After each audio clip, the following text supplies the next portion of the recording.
안녕하세요. 대단히 반갑습니다. 수필 읽어주는 남자 자한형 이종수입니다. 이번 시간은 323번째 시간으로 부부의 세계 8이라는 수필을 읽어드리도록 하겠습니다. 부부의 세계 8. 지선우. 강릉 출생. 교사인 아버지와 간호사인 어머니 사이에 무남동녀로 유복하게 자라다가 17의 부모를 한꺼번에 잃었다.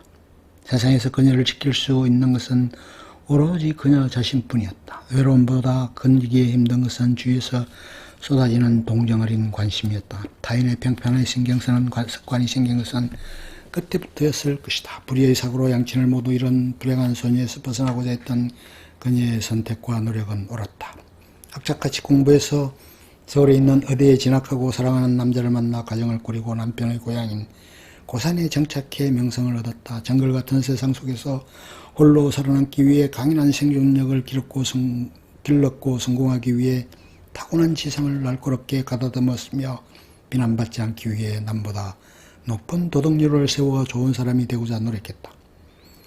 자수성가한 사람들이 그렇듯 가시를 세우고 사느라 다른 사람의 교훈에 귀담아 듣지 않았다. 위로를 값싼 동정으로 받아들이는 태도는 종종 그녀를 독단적으로 보이겠지만 스스로는 알지 못했다. 평온한 가정, 남편과 변함없는 사랑, 기대에 부응하는 아들, 지역사회에 인정받는 지위와 명성 모든 것이 순조로웠다. 그녀의 행복은 누가 봐도 견고해 보였다. 적어도 자신만의 착각이었다는 것을 알기 전까지는. 단지 머리카락 한 올 뿐이었다. 남편의 멋벌러에 끼어있는 분명 내 것이 아닌 머리카락 한 올 별 생각 없이 떼어버렸다면 아무 의미도 없을 한 올의 머리카락으로부터 그녀의 의심은 시작되었다.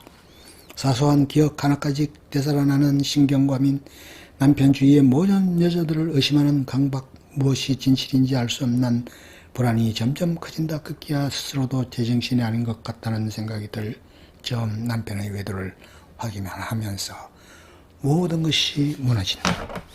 사랑받는 아내도 사랑받는 엄마도 아니었다는 것, 이웃들의 선망도 잘 포장된 껍질이었을 뿐 모두들 그녀를 은근히 조롱하며 기만하고 있었다는 것, 모든 것을 잃고 혼자 고립된 17의 그 시절과 다를 바 없는 저지로 전락, 아니 어쩌면 더 최악의 상황, 눈앞에 지옥이 펼쳐졌다. 내 인생을 망가뜨리고 지옥불에 던진 남편을 용서할 수가 없다.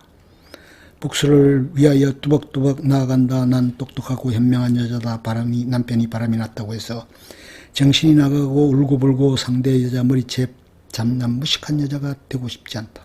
최대한 차분하게 이성적으로 일을 처리하고 싶었다. 내가 가진 것에서 남편만 도려내면 그만이다. 다짐을 할 때마다 결심이 무너진다. 계획이 감정의 밑바닥을 보고야만 한다. 남편 태호가 그렇게 만든다. 당신 정말 죽여버리고 싶다. 드라마 부부의 세계의 주인공 배우는 김희애.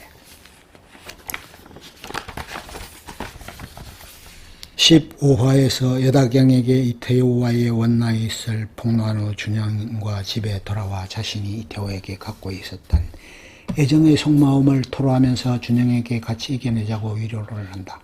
하지만 이미 학교에서 도둑이라는 사실이 다 퍼진 것 때문에 학교 생활을 견딜 자신도 없었고 아빠도 보고 싶은 생각이 완전히 사라진 준영이가 고산을 떠나자고 하자 이를 받아들인다. 짐을 싸던 중 이태호가 준영에게 용서를 빌려 집을 찾아오지만 준영은 이태호에게 완전히 마음을 돌린 상태였기에 더 소란을 피우면 경찰에 신고하겠다며 내치고 지선우는 이태호에게 당장 돌아가라고 일갈한다.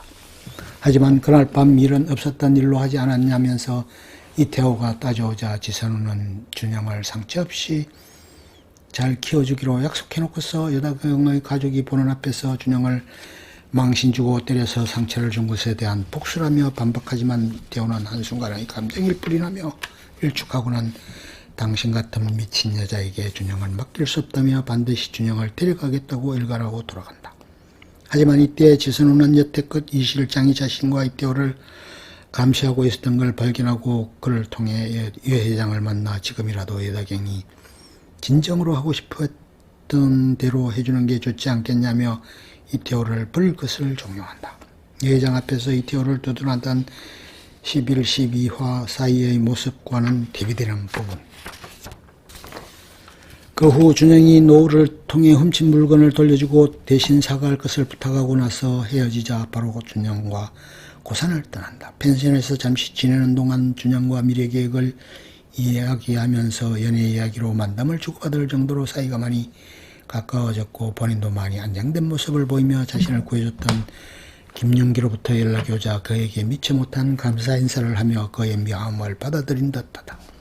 하지만 그날 밤 여다경이 찾아와 이태호가 이준영의 양육권을 포기하게끔 할 테니 양육비 받을 생각하지 말고 다시는 이태호 앞에 나타나지 말라고 협박하자 여다경을 집에 데려가 이태호가 여지껏 지선호에게 해줬던 모든 것을 여다경에게도 똑같이 맞춰줬다는 것을 알려주며 여다경도 자신과 똑같은 처지가 될 가능성이 높다는 사실을 직시시킨다. 이로 인해 파국을 맞이한 이태호가 자신을 찾아와 제주와 악담을 퍼붓지만 이를 무시하고 떠난다. 하지만 곧 준영과의 통화에서 아빠와의 일은 잘 해결했냐는 말에 흔들려 다시 되돌아가 위로금을 던져주는데 오히려 태호는 넌 악마다. 네 같은 걸 만나면 안 되었다라는 망발을 짓거리며 지선호가 얼마나 똑똑한 여자인지 준영이에게 전부 이야기할 것이라고 외친다. 아직도 자신의 잘못을 인정하지 못하고 끝까지 남의 탓으로 돌리는 태호의 태도에 분노한 선우는 차에 타 그대로 태호를 칠 뻔하지만 결국 태호를 내버려둔 채 떠나버린다.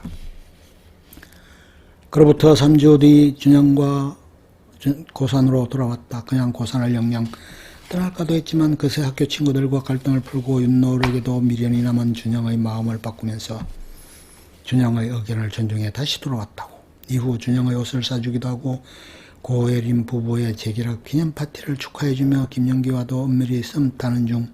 하지만 이태호가 주변을 맴도는 듯한 낌새를 느끼고 불안해하는데 이는 어느 날 준영을 픽업해서 집에 함께 귀가했을 때 우편함에서 꺼낸 편지 중 자신이 오래전에 찢어버렸던 결혼사진이 다시 돌아오면서 확신이 되고 만다.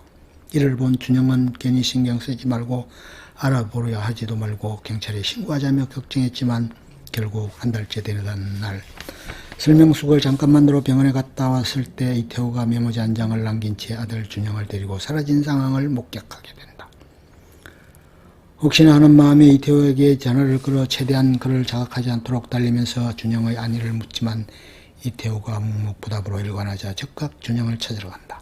다행히 준영의 무탈을 확인하고서 안도하고 이태호를 데려가 밥을 먹이며 근황을 묻는다.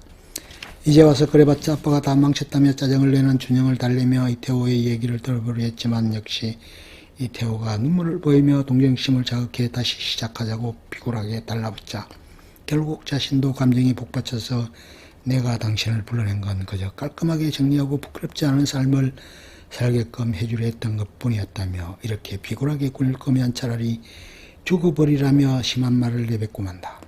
그러나 정말로 이태호가 차도에 뛰어들어 죽으려다 실패하자 즉각 그를 끌어내 감싸지만 이에 충격을 받은 준영이 그대로 자신을 떠나 가출해버리는 비극을 맞이하면서 결국 이렇게 긴 시간 동안 치러온 성질없는 싸움을 끝내게 된다.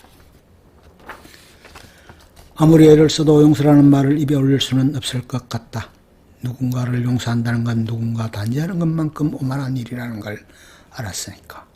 그저 난 내 몫의 시간을 견디며 내 자리를 지킬 뿐이다. 언젠가 돌아올 아들을 기다리면서 불확실한 희망을 품고 살고 불안을 견디는 것, 모든 상황을 규정짓고 심판하겠다는 오만함을 내려놓는 것이 내가 할 수 있는 최선이겠지. 삶의 대부분을 나눠 가진 한 사람을 도려내는 건 내 한 몸을 내어준다는 것. 그 고통을 서로 이어지는 것. 부부간의 일이란 일방적인 가해자도 완전무기란 피해자도 성립할 수 없는 게 아닐까. 우리가 저지른 실수를 아프게 곱씹으면서 그 아픔에 사로잡히지 않으면서 매일을 견디다 보면 어쩌면 구원처럼 찾아와 줄지도 모르지. 내가 나를 용서해도 되는 순간이. 1년 뒤를 다루는 후일담에서 다시 병원 부원장으로 복귀해 일하면서도 자신의 과거에 대한 후회 속에서 준영을 기다리며 살아가고 있다. 이후 자신의 상상인지 아니면 실제 모습인지 모를 준영이 돌아온 걸 목격하며 그를 맞으러 달려가는 연령결말로 부부 세계에는 대단한 해막을 내린다. 끝. 좋으면 좋아요, 구독, 알림 설정 눌러주세요. 감사합니다.